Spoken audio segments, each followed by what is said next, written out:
Quer saber como liderar de forma eficaz e com sucesso? E você que é liderado no seu trabalho, quer saber como ser um funcionário efetivo e trabalhar sendo um exemplo como cristão no seu trabalho? Essa ministração é para você. Meu nome é Tiago e esse é o Pão em Casa.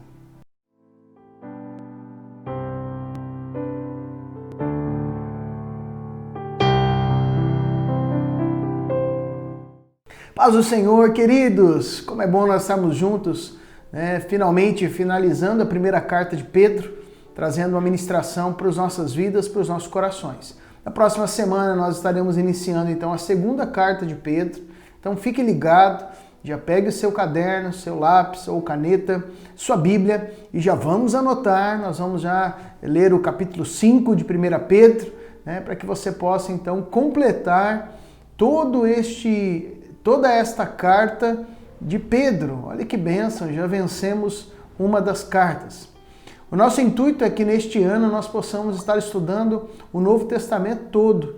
Então, à medida que nós formos estudando cada capítulo, cada carta, cada evangelho, nós vamos crescendo e aprendendo. Eu quero também te convidar a fazer parte dessa história. Queria que você deixasse um comentário aqui no nosso vídeo de qual das cartas você gostaria de estudar, ou então dos evangelhos, ou qual o texto então do Novo Testamento, que é o nosso alvo deste ano, você gostaria que nós estudássemos aqui. E nós vamos estar analisando então qual das opções vai ser a mais votada. Então que você deixe aqui o comentário aqui embaixo deste vídeo para nós então entendermos aí qual é a intenção, o que tem movido o teu coração, ok? Vamos então para a leitura do nosso texto. Nós vamos ler em duas versões diferentes. Primeiro nós vamos ler na Almeida e depois na Bíblia Viva. Então fique atento, a primeira vai ficar mais igual à tua leitura, a segunda vai ficar um pouquinho diferente, mas vai nos fazer entender um pouquinho melhor o sentido deste texto. Vamos lá?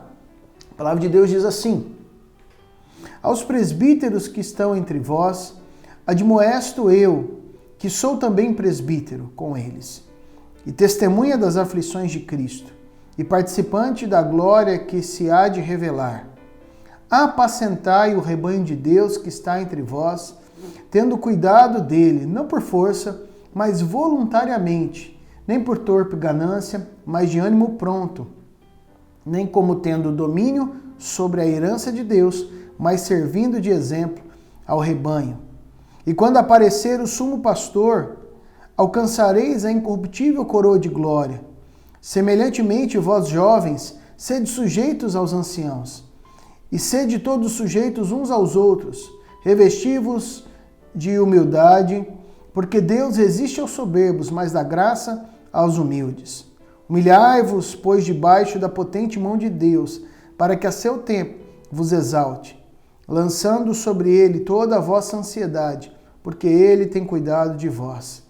Sede sóbrios, vigiai, porque o diabo, vosso adversário, anda em derredor, bramando como um leão, buscando a quem possa tragar, o qual resisti firmes na fé, sabendo que as mesmas aflições se cumprem entre os vossos irmãos do mundo.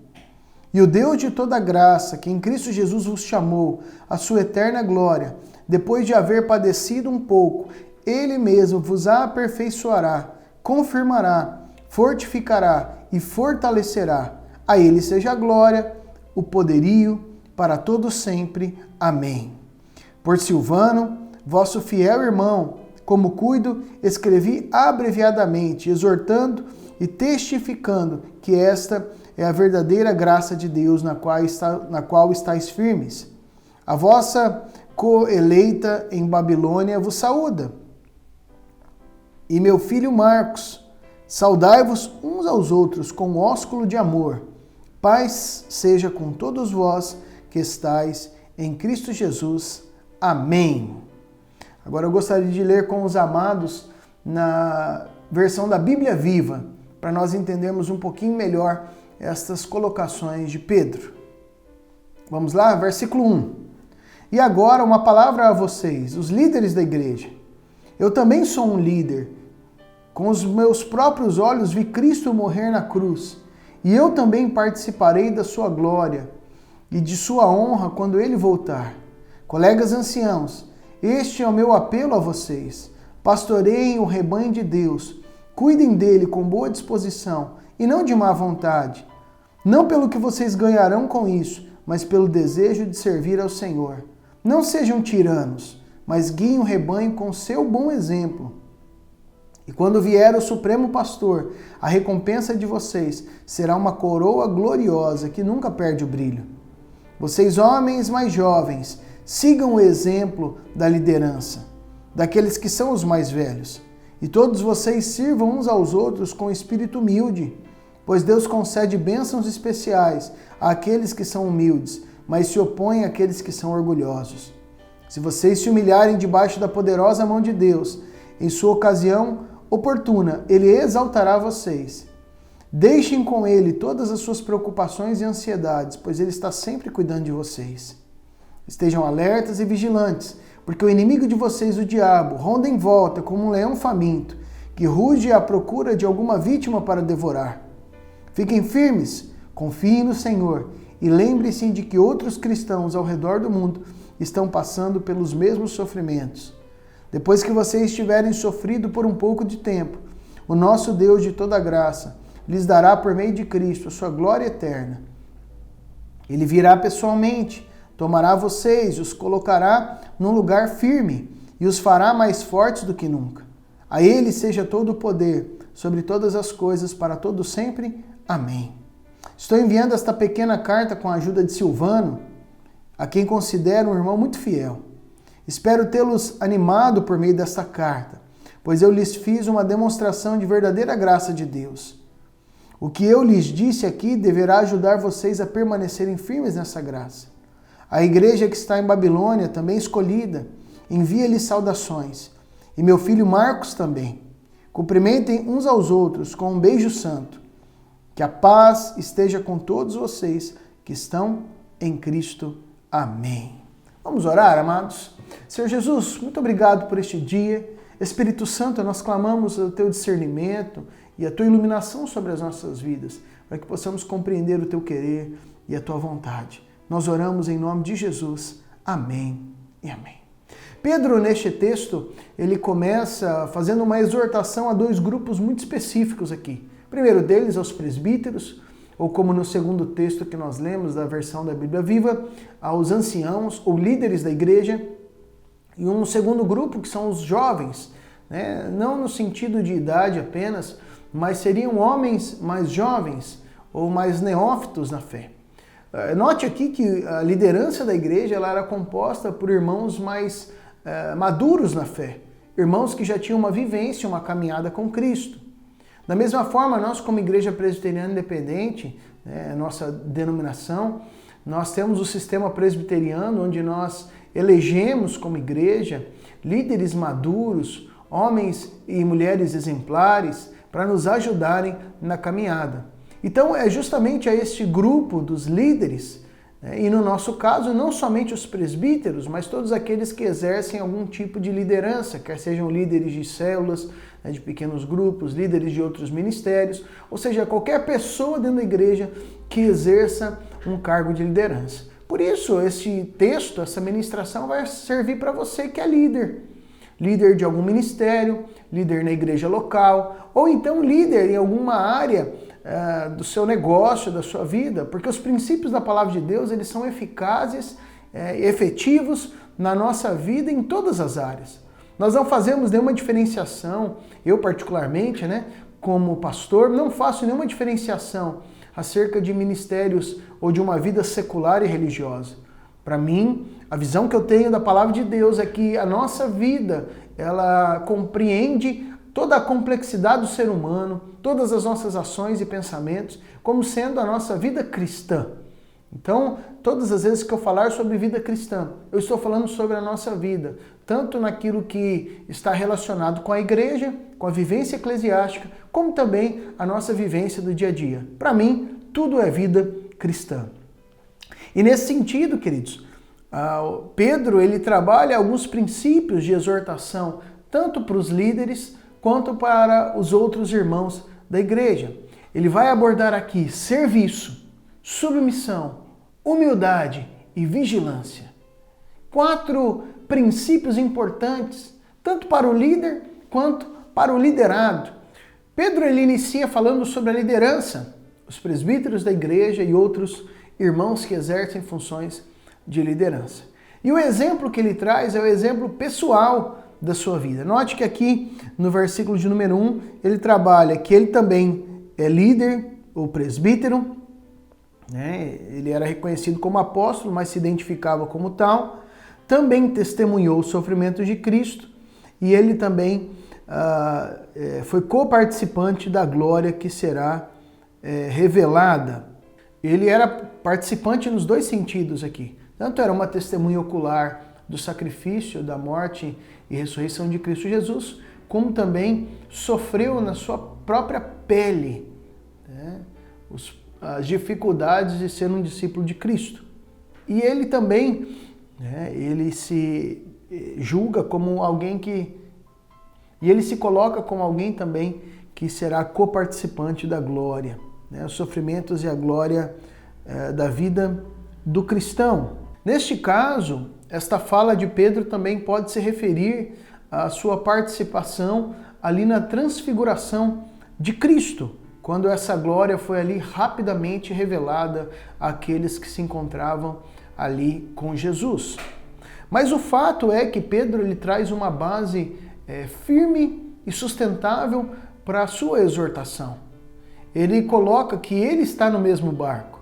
Eu também, querido, sou líder. Eu também, né, sou uma testemunha daquilo que Jesus fez. Tanto testemunha ocular, como testemunho na minha própria carne. Eu tenho passado por lutas por causa disso. E também sou coparticipante da glória revelada, daquilo que, da unção de Deus na nossa vida. E do mesmo modo, vocês devem caminhar nessa mesma dimensão. Então note que Pedro ele coloca aos líderes que eles devem ser efetivos, porque ele, como alguém que está na posição de exortar, não exorta de uma maneira nécia ou de uma maneira à revelia, mas Pedro exorta como alguém que vive esta realidade. Este é o sentido aqui do versículo de número 1. No verso 2 e 3, ele então começa a falar sobre a função do pastoreio. Há um livro, queridos, que eu gostaria de indicar a vocês, né, que fala sobre a função dos presbíteros, dos líderes da igreja. O nome do livro é Coração de Pastor. Você pode adquirir, talvez, eu não sei se ainda está sendo publicado, eu acredito que não, mas em algum sebo ou pela internet fica fácil de você adquirir este livro. Queridos, que livro precioso! Ele foi uma indicação de um irmão aqui da igreja e como esse livro fala conosco. Nós estivemos estudando alguns capítulos dele com o nosso conselho, com os presbíteros da nossa igreja, e este livro ele é fenomenal para você estudar no teu dia a dia. Você líder, você pastor, você presbítero, que você possa estudar e entender ali os princípios pastorais da nossa função de líderes. E aqui Pedro, ele trabalha, pastorear é guiar o rebanho. Pastorear não é simplesmente uma incumbência, pastorear não é uma obrigação, pastorear exige amor pelas vidas. Pastorear não é apenas o cumprimento de uma tarefa, mas pastorear, para Pedro, é você cumprir uma tarefa com amor e alegria. Está longe de ser uma obrigação, está muito mais relacionada com um prazer, com um privilégio e com o amor de servir a Cristo. O cerne da exortação de Pedro aqui aos líderes é como nós vamos liderar. Então fique atento, você que lidera um ministério, porque aqui vão algumas dicas importantes para você que é líder de alguma empresa. Isso aqui vai servir muito para as nossas vidas. Primeiro, Pedro ele divide, ele coloca aqui no versículo 2 que a liderança não deve ser por constrangimento. Ninguém deve liderar ou pastorear porque foi constrangido. E isso serve para todos os ramos da nossa vida. Não leve o teu cargo de liderança, o teu ministério, a tua posição de chefia como algo a ser feito por constrangimento. Se for dessa forma, querido, o nosso trabalho ele já começa a ser vão, começa a se tornar pesado, maçante para as nossas vidas. O que nós fazemos a contragosto, querido, já está desqualificado diante do Senhor. Não devemos liderar por obrigação, né, por constrangimento. Em segundo lugar, ele diz que deve ser uma liderança espontânea, ao invés de ser por constrangimento. Espontaneamente, nós devemos cumprir com a nossa função de pastoreio das vidas. E eu quero te perguntar, você presbítero, presbítera, líder de ministérios, líder de célula ou líder de uma empresa, você tem cuidado deste rebanho que o Senhor tem colocado sobre a tua vida, dessas pessoas, por constrangimento ou espontaneamente? Se a primeira for a tua resposta, eu quero te dizer que, infelizmente, o teu trabalho ele tem sido vão diante do Senhor. Com certeza, pessoas têm sido abençoadas, mesmo assim, mas diante do Senhor, o teu trabalho já está desqualificado. Nós devemos pastorear, liderar de forma espontânea, com o coração aberto, não como um fardo, mas que isso deve ser prazer, porque isso agrada ao Senhor. Liderar com prazer, com alegria, com graça da presença do Senhor. Um terceiro momento, Pedro diz que não deve ser por sorte da ganância. Ou seja, a motivação, né, além de ser um pastoreio, uma liderança espontânea, a motivação não deve ser ganância. Não deve ser a intenção de obter um lucro. E isso aqui, queridos, vem para mostrar muitas vezes como a religiosidade ela é sórdida nos nossos dias. Líderes que lideram por ganância, por um objetivo de se obter lucro com a sua liderança. Ou então um ganho desonesto. Aqui fala tanto de um ganho honesto como desonesto. Se a motivação da liderança é ganhar dinheiro, já está errada. Seja este dinheiro honesto ou desonesto. Olha como Pedro ele trabalha de uma forma profunda isso para as nossas vidas. O verdadeiro servo de Deus, ele não deve usar o ministério para tirar proveito disso e ganhar o dinheiro das pessoas. E é o que muitas vezes nós temos visto nisso. Aqui eu não estou falando acerca da côngrua, que é a oferta onde a igreja abençoa o seu líder, ou ofertas voluntárias, então, levantadas de coração para abençoar os ministérios. Isso é normal, queridos, e pode ser utilizado. Mas o problema está quando o coração do líder está voltado a isso. E ele, então, objetiva o seu ministério para o ganho financeiro. É isso que Pedro está dizendo, né? Que não deve ser feito dessa forma como já na época deles os falsos profetas faziam. Eles cobravam para isso. Sabe, amados, esse é um assunto muito polêmico. Em um determinado momento nós podemos trabalhar especificamente sobre isso, se é certo cobrar ou não, né? Mas a palavra de Deus diz que aquilo que nós recebemos de graça, nós devemos passar de graça. Então, no que diz respeito a isso. Eu não sou contra, por exemplo, os pastores, quando vão ministrar em um determinado congresso, eles terem, então, um valor para auxiliar no combustível, para ajudar com a alimentação, a igreja, então, destinar uma oferta. Tudo isso é natural, mas o nosso coração como líderes, ele não pode estar baseado nisso. Senão nós vamos ser impedidos de levar a palavra de Deus quando não houver recursos. Ou então nós seremos desaprovados pelo Senhor. Isso é muito sério para as nossas vidas. A nossa motivação não deve ser sórdida ganância. Ele continua trabalhando aqui em quarto lugar, nem como dominadores, no versículo 3. Não como um líder autoritário, que exerce um domínio intenso sobre as pessoas, um autocrata, né? Alguém que oprime, que intimida, uma liderança opressiva, intimidadora, né? Ou que usa uma liderança demagógica, fala uma coisa, mas vive outra, e usa o peso da sua autoridade, ou o medo das pessoas para então manipulá-las. Um exemplo claro você vai encontrar lá em 3 João, que é Diótrefes, que fazia desta forma, né? Agia de forma autoritária. E aqui há um conselho para nós como líderes. Uma liderança, ela pode ser feita e efetuada de várias maneiras. Você pode fazer uma liderança de forma autoritária, uma liderança baseada no exemplo, não baseada na imposição ou no medo.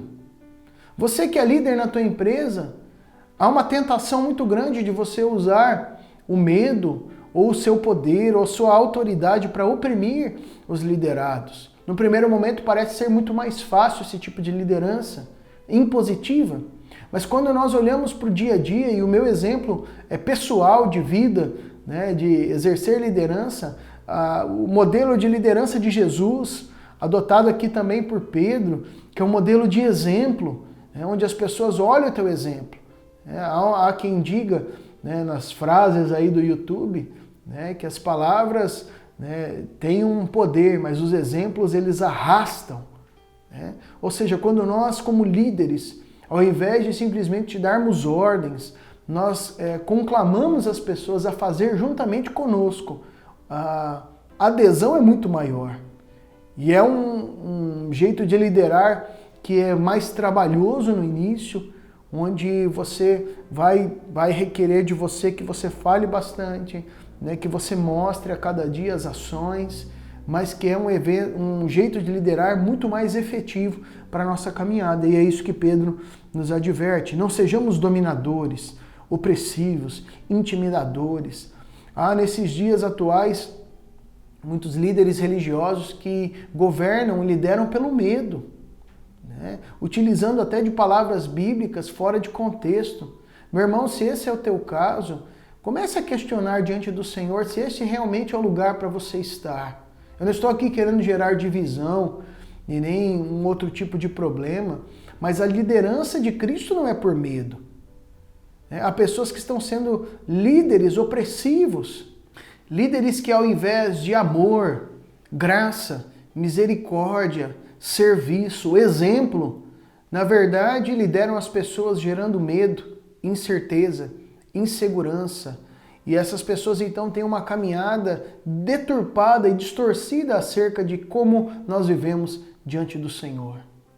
Sabe, amados, líderes que não aceitam que alguém discorde das suas palavras, já declarando que estão em rebeldia ou que estão se levantando contra o ungido do Senhor. Tome muito cuidado, queridos, porque a liderança de Jesus ela é muito diferente do que nós temos visto hoje. É por isso que desde a época de Pedro já havia essa exortação e ela serve para nós também. Nós não devemos liderar gerando medo, opressão, terror no coração das pessoas, mas nós devemos ser modelos do rebanho. Uma liderança por modelo, por exemplo, vivendo de tal forma que a nossa vida seja digna de ser um exemplo para as outras pessoas.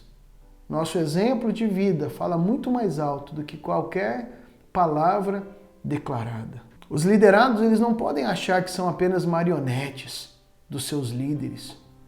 Eles devem olhar nos seus líderes e ver pessoas humanas, sim, falhas, limitadas, mas pessoas que têm dado um exemplo, têm trabalhado, um exemplo de dedicação, um exemplo de vida, um exemplo de arrependimento. Né? O problema não são os erros, mas o problema é o que é feito diante dos erros.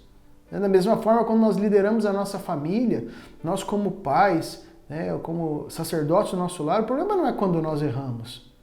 Aliás, o erro é uma grande oportunidade para ensinar a nossa esposa, os nossos filhos, como nós devemos reagir diante das falhas, com humildade, com arrependimento, pedindo perdão uns aos outros, para que possamos ser curados em nome de Jesus.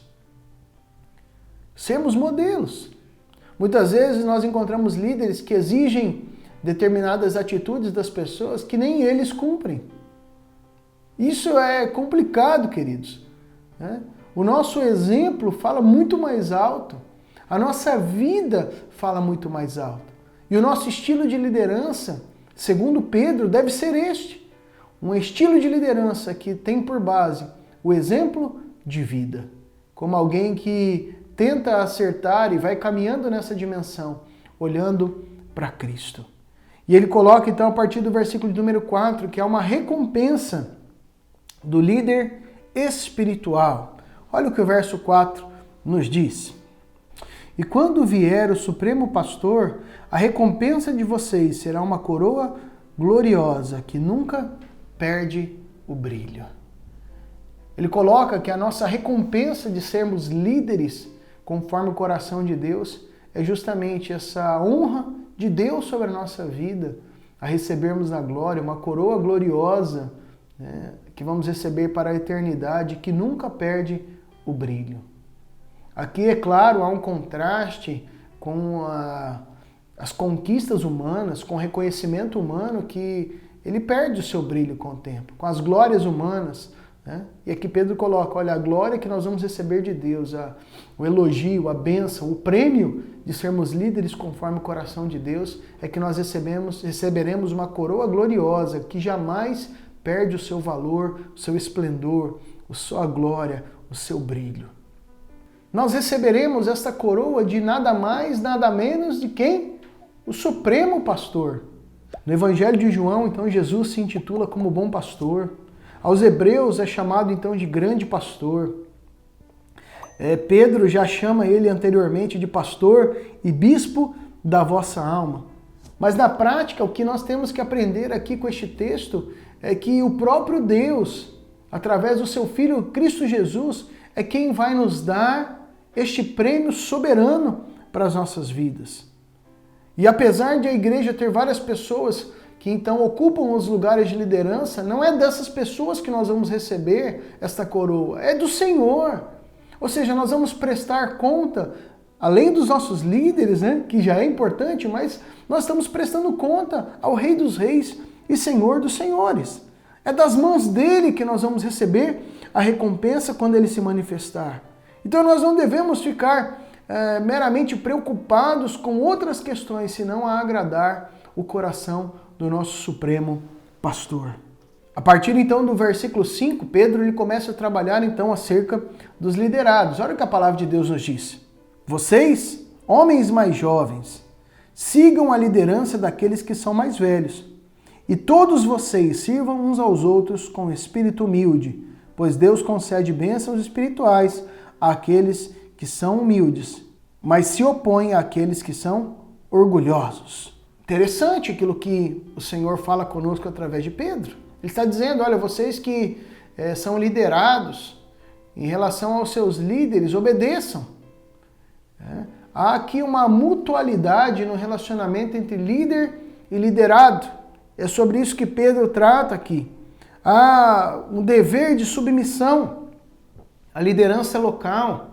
Uma vez que ele exorta os líderes a não serem maus líderes, ele também exorta agora os liderados a serem submissos, a não agirem então com rebeldia, nem com orgulho, nem com soberba, dizendo que o Senhor ele resiste aos soberbos, mas ele dá graça, dá um presente especial àqueles que são humildes.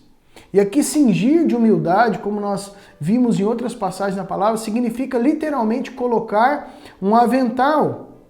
É uma figura aqui para uma disposição firme de viver essa relação de humildade, essa relação interpessoal, né, de humildade. Isso fala muito conosco de como nós viveremos na nossa relação de líderes e liderados no dia a dia, em todas as esferas da nossa vida. O que deve governar a nossa vida, o que nós devemos nos vestir é com um avental de humildade.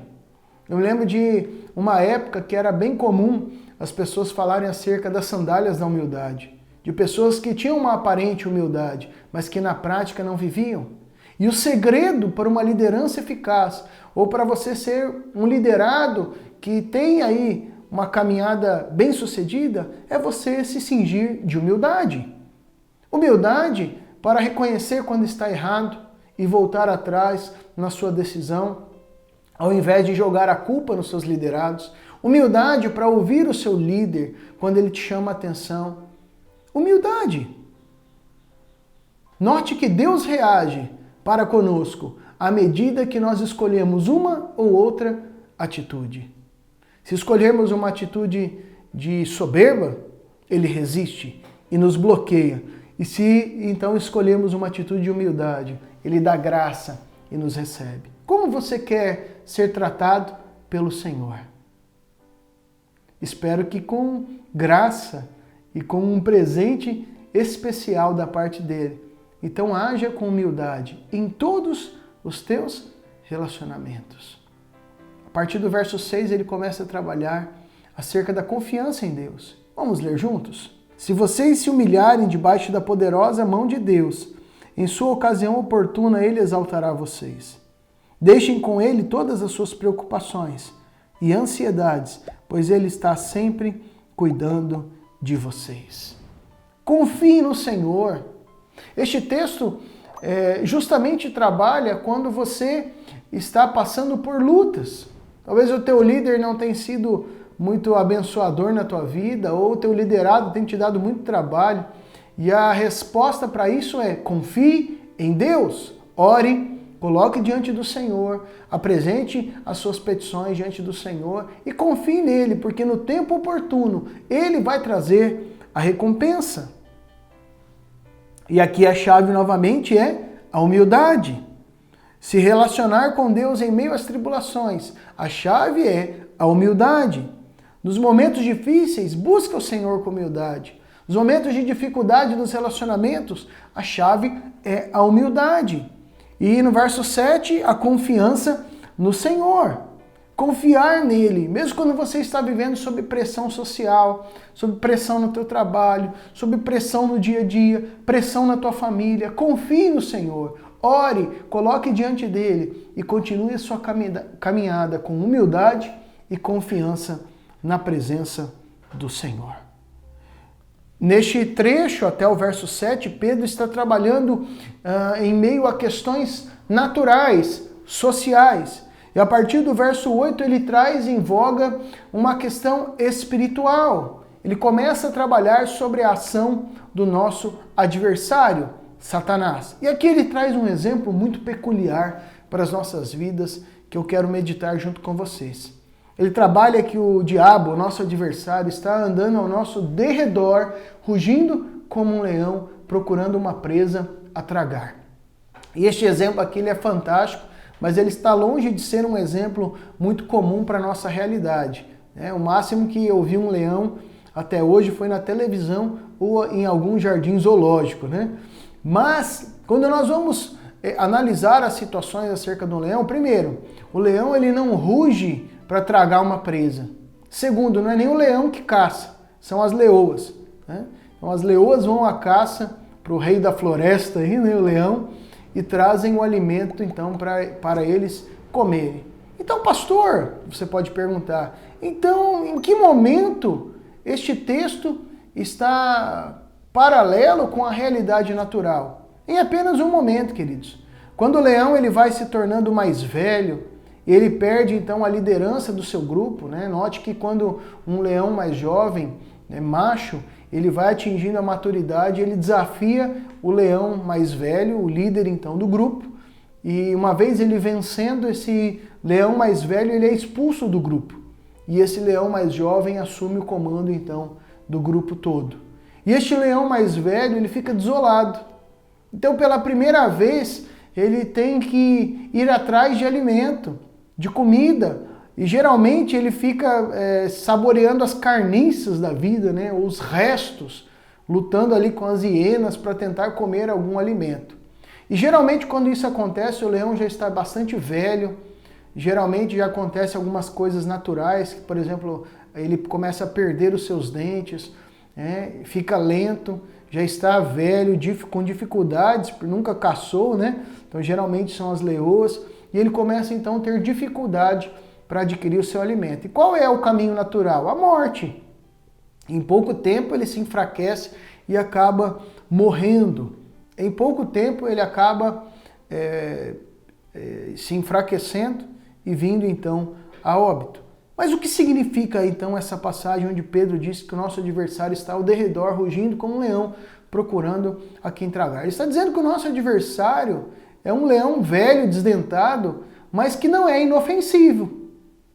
O leão, quando ele chega nessa fase, onde ele está sem o seu grupo, já está sozinho, ele então começa a rugir, tentando pegar alguém desapercebido. Alguma presa jovem ou ferida que se assuste do seu grupo, que está desapercebido, não está vigilante. Então acaba caindo nessa artimanha, onde ele faz muito barulho para tentar assustar então alguém que não está atento. E ali ele consegue então pegar a sua presa. E é essa expressão que Pedro traz para a nossa vida. Nós devemos ser sóbrios e vigilantes. Estarmos atentos para que nessa, onde o nosso inimigo, que não é o Todo-Poderoso, o nosso Deus é o Todo-Poderoso, mas nem por isso o nosso adversário, Satanás, ele também não, ele se torna inofensivo. Há pessoas que caminham na sua jornada como se Satanás fosse inofensivo. Jamais! Se você não estiver sóbrio e vigilante, você vai acabar caindo numa armadilha de Satanás, onde ele vai tragar a tua vida. Mas se você agir com sobriedade e vigilância, ou seja, com a plena capacidade intelectual, moral, com as suas habilidades em pleno voo, em plena capacidade, você vai conseguir passar ileso diante dessas artimanhas do nosso adversário. Note que ele usa essa expressão em contrapartida a alguém que está sonolento, quando ele fala de vigilância, e alguém que está embriagado. Então, se você for trabalhar nessa perspectiva, eu me lembro de uma situação que aconteceu na região mais norte do estado, no Mato Grosso do Sul, onde encontraram um jovem morto, uma onça matou esse jovem, uma onça pintada, arrastou ele durante alguns quilômetros e então deixou ali o corpo do jovem. Quando nós fomos descobrir o que aconteceu, ele e o seu pai estavam caçando durante a madrugada, caçando ali alguns animais e se embriagaram. E durante a noite eles viram um filhote de onça e colocaram esse filhote de onça para dentro da sua barraca. Estavam embriagados, não havia sobriedade, não havia vigilância. E no meio da madrugada, então, a onça foi defender o seu filhote, matando então ali aquele jovem. Ou seja, sobriedade e vigilância na vida cristã. No nosso dia a dia, não tomar nenhuma decisão sem sobriedade e vigilância. Analisar muito bem os fatos, o que nós estamos fazendo, quais os negócios nós vamos fazer, que decisões vamos tomar, o que nós vamos falar, tudo isso pelo crivo da sobriedade e da vigilância. A atitude contra o nosso adversário é resistir firmes na fé. Olha o que o versículo de número 9 nos diz. Fiquem firmes, confiem no Senhor e lembre-se de que outros cristãos ao redor do mundo estão passando pelos mesmos sofrimentos.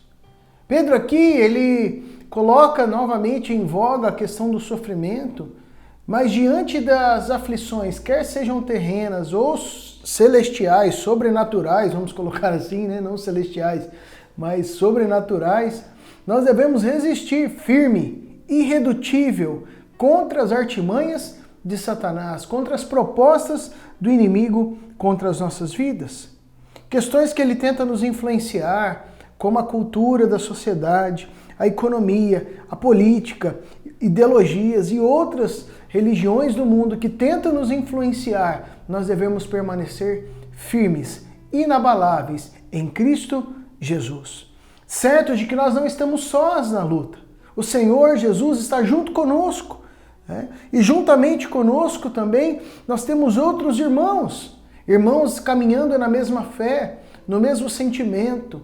E esta firmeza e convicção deve nos trazer forças para continuarmos firmes na fé, firmados em Cristo Jesus. Versículo 10 e verso 11. Olha o que a palavra nos diz.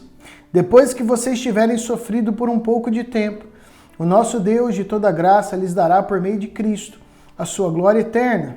Ele virá pessoalmente, tomará vocês e os colocará num lugar firme e os fará mais fortes do que nunca.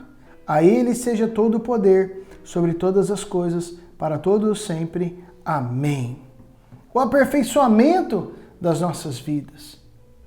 Esse é o objetivo. O Senhor aperfeiçoar o nosso caráter, nos tratar, tirar os carrapichos da nossa vida para que possamos nos tornar cada vez mais semelhantes a Ele até o dia da volta do Senhor Jesus sobre as nossas vidas. Aquele que tem todo o domínio, todo o poder, aquele que tem o governo de todas as coisas nas suas mãos. Aleluia. A partir do versículo 12 a 14, nós temos aqui as considerações finais de Pedro e a saudação que ele traz. Estou enviando esta pequena carta com a ajuda de Silvano, a quem considero irmão muito fiel. Espero tê-los animado por meio desta carta, pois eu lhes fiz uma demonstração da verdadeira graça de Deus. O que eu lhes disse aqui deverá ajudar vocês a permanecerem firmes nessa graça. A igreja que está em Babilônia, também escolhida, envia-lhes saudações. E meu filho Marcos também. Cumprimentem uns aos outros com um beijo santo. Que a paz esteja com todos vocês que estão em Cristo. Aqui ele cita o nome de Silvano, também chamado de Silas, alguém muito próximo, considerado pela igreja como um irmão fiel. E ele apresenta também novamente as finalidades desta carta, que era exortar e testificar acerca da graça genuína de Deus. E recomendar também aos irmãos que eles permanecessem firmes na fé. Vale lembrar aqui que desde o início dessa nossa ministração sobre a primeira carta de Pedro, nós estivemos declarando acerca dos sofrimentos e perseguições, né, que a igreja estava sofrendo, as calúnias, difamações por parte dos não crentes sobre a igreja. Ele também relata aqui as saudações que são enviadas dos irmãos da igreja da Babilônia, né? Aqui em Babilônia, que são os irmãos de Roma, que é de onde Pedro escreve esta carta. E ele coloca aqui que a igreja também é eleita, pertencente à verdadeira igreja, o corpo de Cristo, né? Então ele coloca a igreja dentro desta caminhada. Também ele cita aqui Marcos, conhecido como João Marcos, né? Que ele não era filho de Pedro natural, mas era filho na fé. E era alguém muito íntimo de Pedro dentro dessa caminhada de fé, provavelmente discipulado por Pedro. Então ele é chamado aqui de filho. É interessante, queridos, abrindo um parêntese aqui, não se sabe ao certo se seria este Marcos, né, que escreve o Evangelho de Marcos, mas é interessante porque há relatos de que o evangelista Marcos ele se baseou em alguns escritos de Pedro para escrever o Evangelho. Então aí fica uma pulga atrás da orelha, mas algo interessante para nós refletirmos para a nossa vida. Ele finaliza então falando sobre o ósculo de amor ou o beijo santo, né?